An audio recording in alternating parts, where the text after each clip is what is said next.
একজন পুরুষ এবং নারী দিনে রাতে যে কোনো সময় সহবাস করার ইচ্ছা জাগে পারে। সহবাসের মাধ্যমে পুরুষ এবং নারীরা এবং শারীরিক লাভ করেন। আমাদের সকলের মনে একটা প্রশ্ন জাগে, কতদিন পর পর সহবাস করা যায় বা করা উচিত? চলুন জেনে নেওয়া যাক। যে কোনো বয়সে কতবার যৌন মিলন আর পুরুষ নারীর বয়সের উপরে নির্ভর করে। বয়সের সঙ্গে নারী ও পুরুষ যৌন জীবনে সরাসরি সম্পূর্ণ আছে। বয়স যত বাড়ে যৌন মিলন আর তত কমে। প্রাথমিক দিকে 2 থেকে 3 বার সহবাস করলে কমের মাসের মাধ্যমে যৌন মিলন আর দিয়ে 1 বার অথবা 2 দিনে 1 বার করে। গবেষণা দেখা গেছে 18 থেকে 29 বছর বয়সের গত 112 বার শারীরিক মিলন লিপ্তি হলে অর্থ 1 সপ্তাহে 2 বারের একটু বেশি।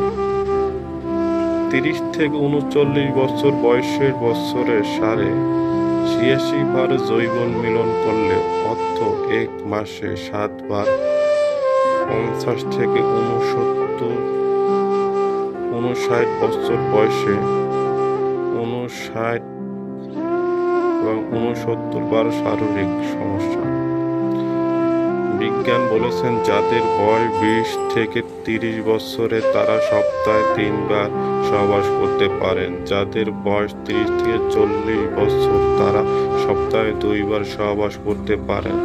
যাদের বয়স 40 থেকে 50 বছর তারা সপ্তাহে 1 বার কমেও সহবাস করতে পারবে। যাদের বয়স 50 থেকে 60 বছর তারা 15 দিনে কিন্তু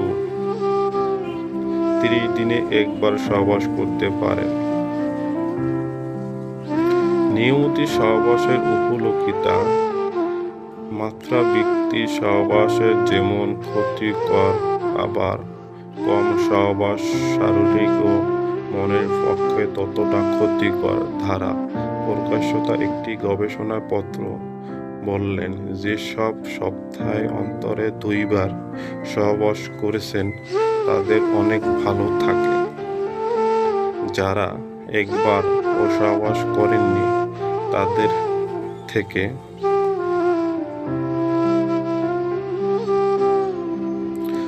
যারা গবেষণা করেন সে গবেষণায় জানিয়েছেন যারা নিয়মিত সহবাস করেন তাদের রক্তচাপ নিয়ন্ত্রণ থাকে, তাই হৃদরোগ সম্ভাবনাটা অনেকটা কম থাকে।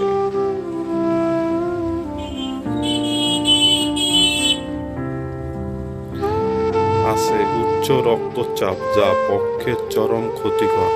মানবিক সম্ভাবনা অনেকটা বাড়িয়ে দেয়, আর এই মানবিক চাপে কমাতে সহবাস থেকে ভালো নেই। এছাড়া নিয়মিত সহবাস আপনার শারীরিক ফিট করে তোলে, ত্বক উজ্জ্বল কমে, ওজন কমায়, হৃদ প্রতিরোধ ক্ষমতা বাড়ায়, পিছিয়ে দেয়।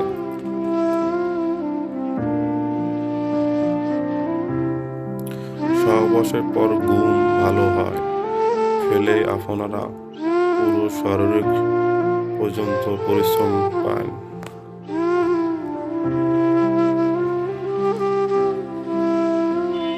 যে কোনো ছেলে ও মেয়ে যে কোনো সময় সহবাস ইচ্ছা জাগতে পারে।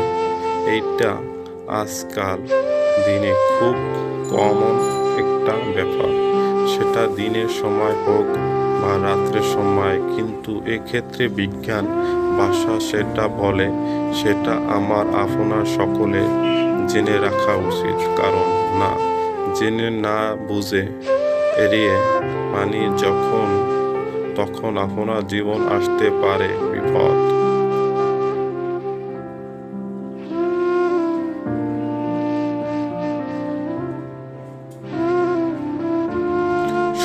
মানুষ যাদের জীবনে নিয়ে থাকে কিছু আশা, কিছু আকাঙ্ক্ষা, মন চায় যে তাদের বহির্ভূত জীবনে নিয়ে আসবে সুখ পাহাড়। তাই এইসব বিষয় জানা না থাকলে পরবর্তীকালে আপনার জীবনে তৈরি হতে পারে বিভিন্ন সমস্যা।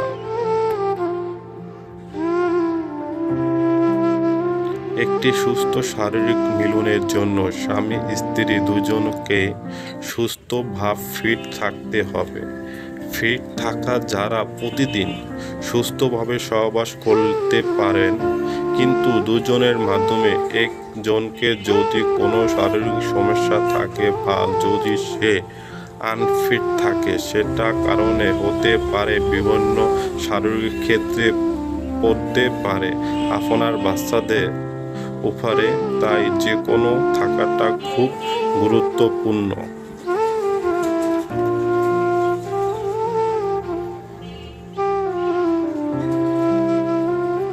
এবার এই ব্যাপারটা বিজ্ঞান সেটা বলে, সেটা হলো যে কোনো 20 থেকে 30 বছর বয়সে সপ্তাহে 2 থেকে 3 বার মিলন করা উচিত। আর যাদের বয়স 30 থেকে 40 সপ্তাহে 2 বার মিলন হওয়া উচিত। এভাবে বিভিন্ন লোক এই বিষয়ে বিভিন্ন মত দেয়। যাদের বয়স 40 থেকে 50 বছর তাদের সপ্তাহে 1 বার কম সহবাস করা উচিত। আর যাদের বয়স 50 থেকে 60 তাদের মাসে 1 বার বা 15 দিনের অন্তরে অন্তরে 1 বার মিলন হওয়া উচিত। তাতে আপনার মন ও ভালো থাকবে আর শারীরিক সব সময় সচেতন থাকবে, যে রকমের দুর্বলতা থাকবে না।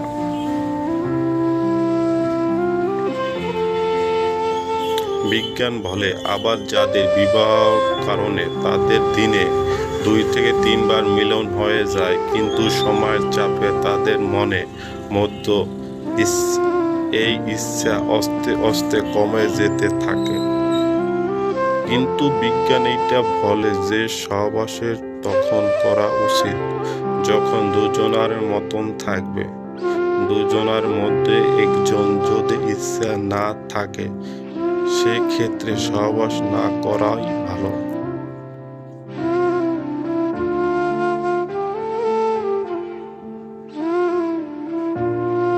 খাবারের পর পর যৌবন মিলন ভালো নয়।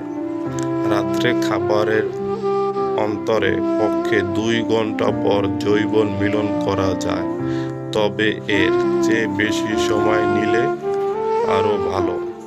কারণ হজম ও যৌবন কর্ম রক্ত প্রবাহের মাধ্যমে হয়ে থাকে।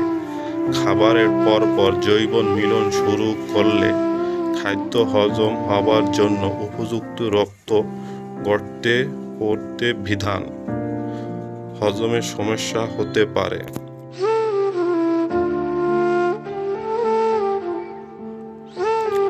খাওয়ার কতক্ষণ পর সহবাস করা উচিত? খাবারের পর সহবাস করার জন্য সাধারণত 30 মিনিট থেকে 1 ঘন্টা সময় দেওয়া হয়। এর কারণে হলে খাবার খাওয়ার পর হজম শুরু হয়। এই সময় রক্ত প্রবাহ হজম ব্যবস্থা চলে যায়, ফলে যৌবন প্রবাহ কমে যায়। এতে সহবাসে দুর্বলতা, মাথা ঘুরা, বমি বমি ভাব ইত্যাদি সমস্যা হতে পারে।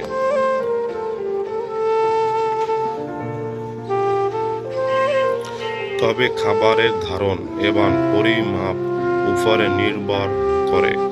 এই সময় ব্যথা কম বেশি হতে পারে। ভারী খাবার খেলে রক্ত প্রবাহ হজম ব্যবস্থা বেশি সময় ধারণ থাকে। এইভাবে খাবার খেয়ে সহবাস করার জন্য 2 ঘন্টা ও তার বেশি সময় দেওয়া ভালো।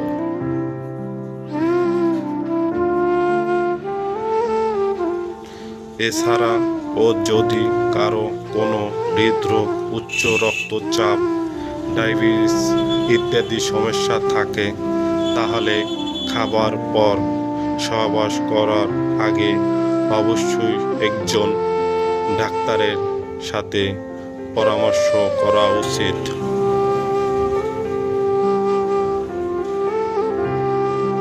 খাবার খাওয়ার পর হালকা হাঁটাহাঁটি করুন, এতে হজম সহজ হবে এবং রক্ত প্রবাহ যৌবন ফিরে আসবে। সহবাসের আগে পর্যন্ত পরিমাপ জল পান করুন, এতে রক্ত প্রবাহ স্বাভাবিক হবে এবং সহবাসের সময় ক্লান্তি কম হবে। সহবাসের আগে সঠিক পদ্ধতি নিন, এতে সহবাস আরও বেশি উপভোগ হবে।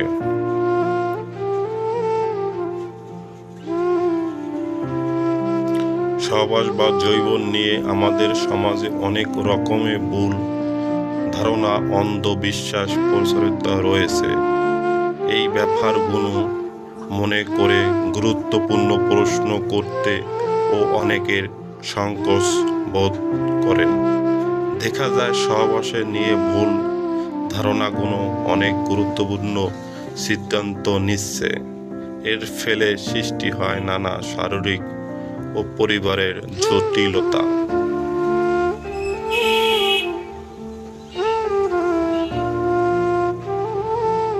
অনেকের ধারণা বাচ্চা চাইলে প্রতিদিন যৌবন মিলন জরুরি, তো না হলে সন্তান ধারণ ক্ষমতা কমে যায়।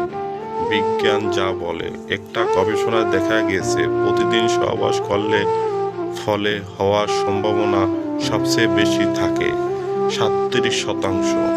একদিন পর সহবাস করলে সফলতার সম্ভাবনা কাছাকাছি থাকে 33%। সপ্তাহে একবার সহবাস করলে সম্ভাবনা নেমে আসে মাত্র 15%।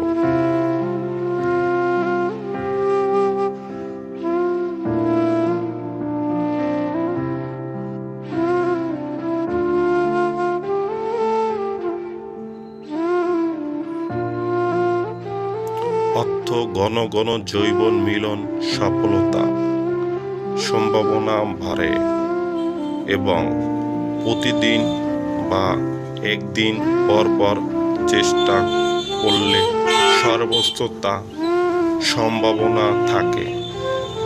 আর যদি গর্ভধারণ সবচেয়ে বেশি সম্ভাবনাময় সময় খুঁজে বের করুন, তখন ঘন ঘন চেষ্টা করা যায়, তাহলে আরও ভালো। মাসিক কতদিন পর সহবাস করলে সন্তান হয়? তবে সবার পক্ষে এমন রুটিন মেনে বাচ্চাদের জন্য চেষ্টা করা সম্ভব হয়ে উঠবে না। অনেকের জন্য সেটা উপযুক্ত হবে না। তথ্যগুলো জেনে সেটা ভালো হয়, যেভাবে সিদ্ধান্ত নেবেন।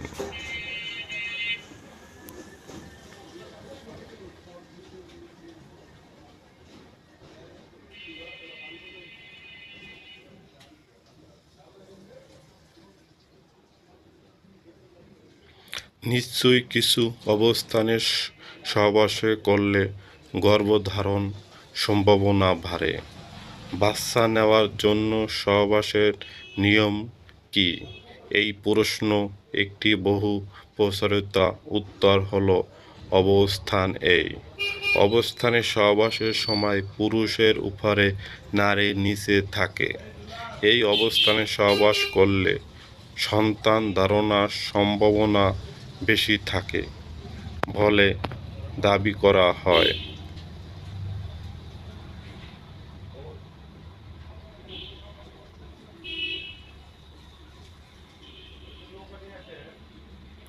সামাজিক যোগাযোগের মাধ্যমে বহু প্রচারিত কিছু ভিডিওতে বিশেষ কিছু অবস্থানে সহবাসের মাধ্যমে সন্তান ধারণা ক্ষমতা সম্ভাবনা বেশি বলে দাবি করা হয়। এছাড়া দাঁড়ানো বা বসা অবস্থানে সহবাস করলে সহবাসের পর মেয়েরা করলে গর্ভধারণ সম্ভাবনা হয় না। এমন ধারণা বিজ্ঞান যা বলে এগুলো কোনোটাই সঠিক নয়। নির্দেশ একটা বা দুইটা অবস্থান সহবাস করলে সম্ভাবনা বেশি। এই দাবিগুলো মেটানো